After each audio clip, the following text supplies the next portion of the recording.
Hello, and welcome to the Vocate Training Quick Information Guide, CV Guidance and You, how to create a CV that works.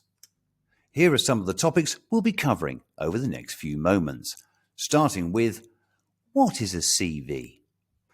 CV stands for Curriculum Vitae, which is Latin for course of life. In North America, but not elsewhere, they call it a resume. And in many parts of South Asia, such as India and Pakistan, the term biodata is used. But all pretty much cover the same sort of thing. In English, a CV is a short written summary of a person's career, qualifications, and education.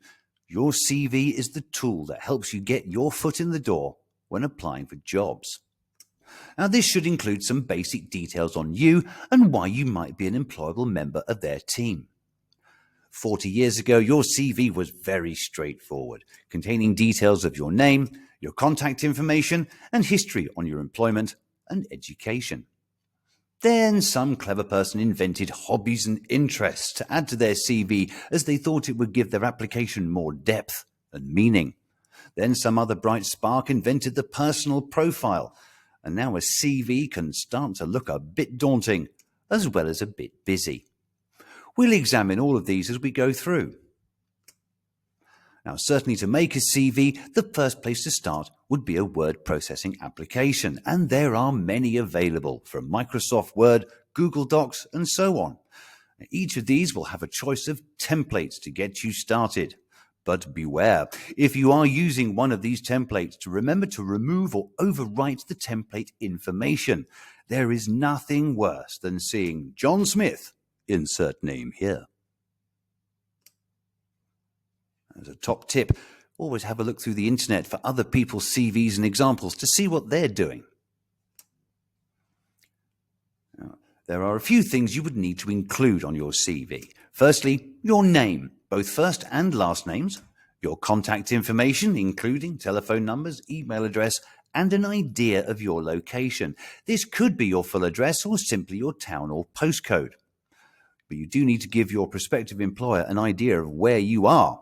No point applying for a job in London if you live in Edinburgh. We'd also need to include details on your education history and your employment history. But outside of these, what you include is very much down to you. However, there are some unwritten rules. Firstly, 2 sides of A4 is the accepted maximum for a CV. 1 page is fine, especially for younger applicants, but 3 pages or more is a no-no, unless you're applying for a teaching or academic role or a higher level management position. Then a CV can get really big. Rule 2, positive language. Keep the CV positive. Make sure the language is upbeat about you, your experiences, what you have done, and what you'd like to do. Thirdly, tailor the CV to the role that you're applying for, and we'll have a look at this in a bit more detail in a few moments. Your classic text-based CV could look something a bit like this. When we look at the personal profile, this was originally intended to be a single sentence to capture your essence as an individual, but it's certainly worth getting in 2 key points. The first is, I want to be an insert job title here because. For example, I want to be in sales because I like money and talking to people. Or maybe, I want a job in catering because I love food and making people happy. But this bit will need to change for every role you apply for. The second point to get in here is, I'm a good person because, and this is where you would include, I'm hardworking, diligent, can work well in a team, I can whistle the national anthem whilst juggling 3 chainsaws, whatever makes you a good person. For your education history, certainly do keep it short, sharp, and to the point. Putting your grades on for your GCSEs, starting with English and maths. Certainly if you have any grades with D or 3 and below, it may not be worth including them. But repeat this for A-levels or any other qualifications and educational establishments you've been to. Now, you could use the same formatting from your education for your employment history, including the brief details of your employer, when you worked and what you did, as well as a summary of your duties. For both your education and employment, put everything in reverse chronological order. In other words, put the most recent one first. When it comes to the hobbies and interests section, do try to keep it positive and something a bit more inspiring than socializing with friends. When it comes to the references, always leave this as available on request. If you don't have enough room on your CV, just leave this bit off. Once you've got your CV, then what are you going to do? Firstly, a simple spelling and grammar check. Very, very important. Use all the tools available to check the spelling and grammar. For example, Microsoft Word will underline the spellings in red and the grammar errors in blue or green. The idiot test is very simply giving this to at least 3 people that you know and trust to read through and check over. When it comes to saving the document, again, make sure that it is showing you at your best. Unless unspecifically asked for by your prospective employer, save as a PDF with your name and CV at the end. And a quick top tip, if you are applying for different roles, you may end up with a different number of CVs for each job role. Do not save this as a job specific. Simply call it your name and CV in a folder related to that job title on your device.